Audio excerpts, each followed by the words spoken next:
Sabay-sabay natin alamin ang mga kaganapan na nangyayari sa ating bansa.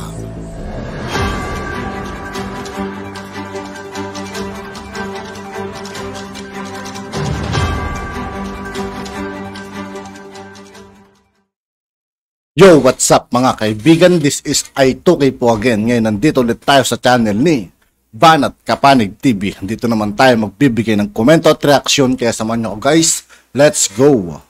Ito ang balitang viral ngayon sa mundo ng social media. Dahil sa sobrang kasamaan, Mayor Samson Dumanhog, kaya pinag-initan ni Governor Henry Waminal dahil di umano pagsunod sa utos nito na magnakaw ng 22.5 million pesos sa kaban ng munisipyo ng Bonifacio, Misamis Occidental. Pero bago ang lahat mga kapanig, sa lahat ng hindi pa nakasubscribe mga kaibigan kay Banat Kapanig TV, mag-subscribe na po tayo at huwag nyo rin pong kalimutan mag-subscribe dito sa aking channel. Bago ka pa lamang sa aming channel ay huwag kalimutang mag-like, subscribe at i-click ang notification bell para mas maging updated kayo lalo sa lahat pa ng bagong videos na i-upload namin. At ito na nga mga kapanig, Mayor Samson Dumanhog, nakakagulat nga ang pagsabog sa pagdinig sa Senado na pinamumunuan ni Senator Bato de la Rosa na siyang chairman ng komite laban kay Gobernador Henry Waminal. Ayon pa sa alkalde, ay inutusan di umano siya ng gobernador na magnakaw ng mahigit 22.5 million pesos sa kaban ng bayan upang ibigay sa kanya sa kadahilan ng wala itong kalaban sa pagkaalkalde sa nakaraang eleksyon. Ito din anya ang naging dahilan kung bakit nagkahiwalay sila ng landas ng gobernador na napag-alamang dating magkaalyado pala sa iisang partido. Hindi na daw kasi masikmura ng alkalde ang lahat ng kasamaan ni Governor Waminal at ang panggigipit nito sa mga mamamayan ng Misamis Occidental. Mga taong hindi nakokontento sa yaman mga kaibigan, pati kaban ng bayan talaga pinag-iinteresan nila. Dapat yung mga ganitong klaseng tao mga kaibigan, dapat binibita itong mga ito. Kailan kaya may babalik yung bita mga kaibigan, para magkaroon naman sila ng takot. Na minsan na rin niyang sapilitang agawan ng mga lupain ni Governor Henry Waminal upang itayo ang kanyang mga proyekto na pamilya din niya ang nakinabang at milyon-milyon din ang naibulsa nito. Kaya nga sa pagdinig sa Kongreso, nasabon din itong si Governor Waminal dahil nga sa pagiging korap nito. Samantala, General Macanas, nagsalita na PNP Chief Benjamin Acorda at Governor Henry Waminal nagkita muna bago persahang pinaalis si Mayor Dumanhog. Ayon pa sa General, ang meaning ng PNP ngayon ay pulis ng politiko. Ito ang matapang na pahayag ni General Macanas matapos mabulgar sa isang news media network sa Misamis na nagmeeting daw si Governor Waminal at PNP Chief General Benjamin Acorda 6 na araw bago arestuhin si Mayor Samson Dumanhog. Malayo di umano ang karakter ni Governor Waminal, object ng object, halata di umanong may itinatago. Kaya naman, nang lumabas ang balitang ito, ay di mapigilan ng marami sa ating mga kababayan ang nagbigay ng kanilang hinaing at komento sa mundo ng social media. At ayon pa sa kanila, sana andyan si Congressman Marcoleta para gisahin na naman itong si Waminal. Baka aanga-anga na naman si Waminal, walang maisagot, matameme na naman sa talino ni Congressman Marcoleta. Tama sinabi ng mayor, kaya naghiwalay sila dahil sa kurap at hinabol si Dumanhog ni Waminal kadahilanan hindi na sinusunod ang gusto ni gobernador. Sakaling mapatunayan si Governor Waminal sa mga paratang sa kanya, ikukulong ba siya ng habang buhay? Di pa dapat bitay na lang siya at di na siya pamarisan. Gusto makita ng taong bayan na mahuli na at bitayin ang sino mang mahuli na malaking buwaya sa gobyerno. Ang magnanakaw ay magaling talagang magpalusot at magsinungaling. gamit ang mga kaalyado. Syempre kakampihan ka talaga ng kaalyado mo kasi binigyan din siguro ng kabuhayan showcase, so talo ng konti lang ang kakampi. Maliban na lang kung meron siyang matibay na ebidensya. Dapat ipasa na ang death penalty para lahat ng gumagawa ng masama sa atin. Oras na para huminto na. Kurap kasi di na sila takot, kaya diretso pa rin ang ginagawa nila. Salamat po. May magawa na yung mga taong mamamayan na yung mga sangkot na tanggalan sila ng work kasi ang mga mayor nga nagawa sila ng ganyan. Pwede nilang gawin yan sa ibang mamamayan. Sayang lang ang uniform nila kung nagpapahawak sila sa leeg na may katungkulan sa bayan. Only in the Philippines, pero walang nakakasuhan. Only in the Philippines na ang mga pulis hawak ng may katungkulan sa bayan. Only in the Philippines gagastuhan ang Senate hearing, pero walang nakakasuhan.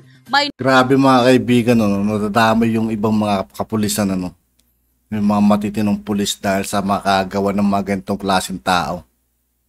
Nasisira yung uniforme ng mga pulis mga kaibigan. Kahit yung mga malinis magtrabaho na dadawit. nakasuhan na ba Pero pag nagkaroon ng bita itong mga kaibigan, kakaroon ng takot na gumawa ng anomalya yung mga yan. sa mga Senate hearing? And Was coach, political at tingin niyo po yung ginawang action po ng sanggunian? Thank you, Mr. Chair. No?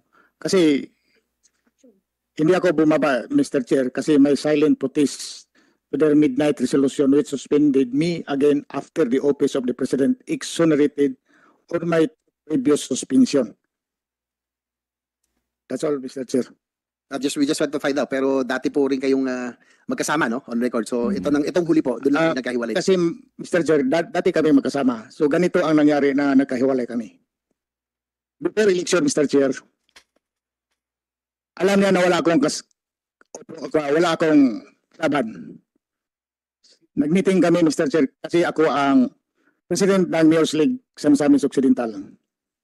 Sinabihan niya ako, in front of some mayors, sinabihan na ako, o nagtanong siya sa akin primero, na ilang botante yung Bonifacio. Sabi ko sa kanya is 22,500,000. 22,500, Mr. Chair.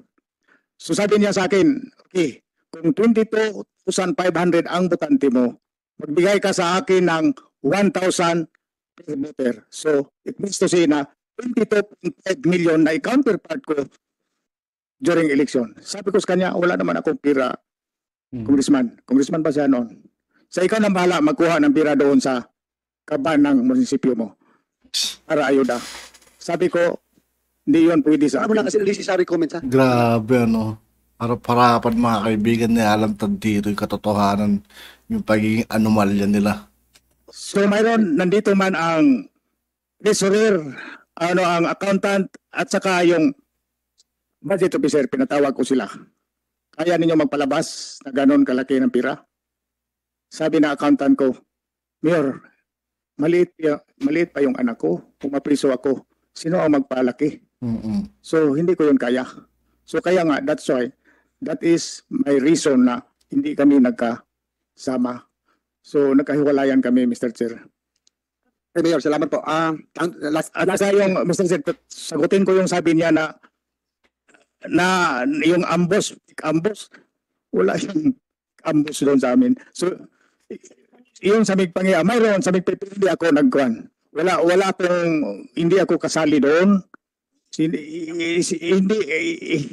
yes, Your Honor, ako ang sinasubmit, inattempt na i-ambos during the time. Pero hindi yun totoo ang sabi niya na fake ambos kasi mayroong isang tao na namatay. Galing sa galing sa ibang lugar. Kasama doon sa mag-ambos doon sa grupo namin. So, baguhin natin. Hindi fake ambush, baka stage ambush. Hindi. Totoo yun.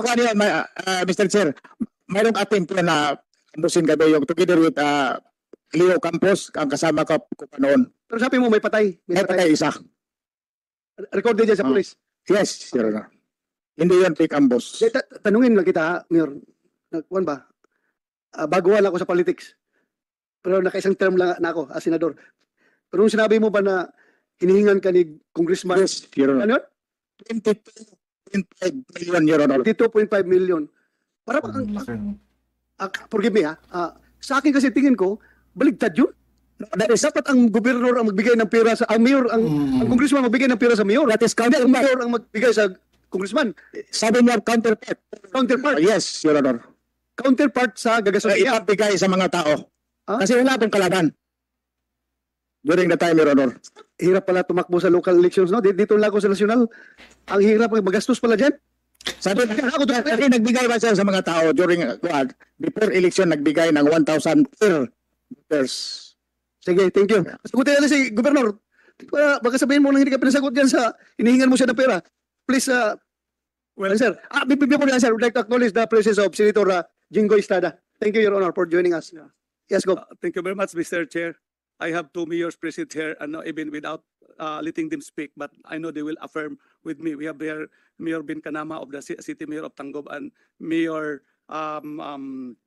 Animas of Sapang Dalaga. Hindi totoo po, Mr. Chair. As a matter of fact, kung kapagsalita lang yung mga mayors, tama yung sinabi mo. Tayo sa itaas, Governor, Congressman, ang gumagastos sa ano. Yung sa ano namin, like for instance in the city of Osamis, yung vice mayor down to the councilors, walang gasto yan sa election, hindi namin yan pinapaano. I would just like to put on record. No. At ito na nga mga kapanig. At yun nga po mga kaibigan, dito po nagtatapos ang ating reaction video. Muli ako po si I2K ng Sundalo ng Dunggalo at 811. Maraming salamat sa patuloy na pagsuporta. Yeah, peace out.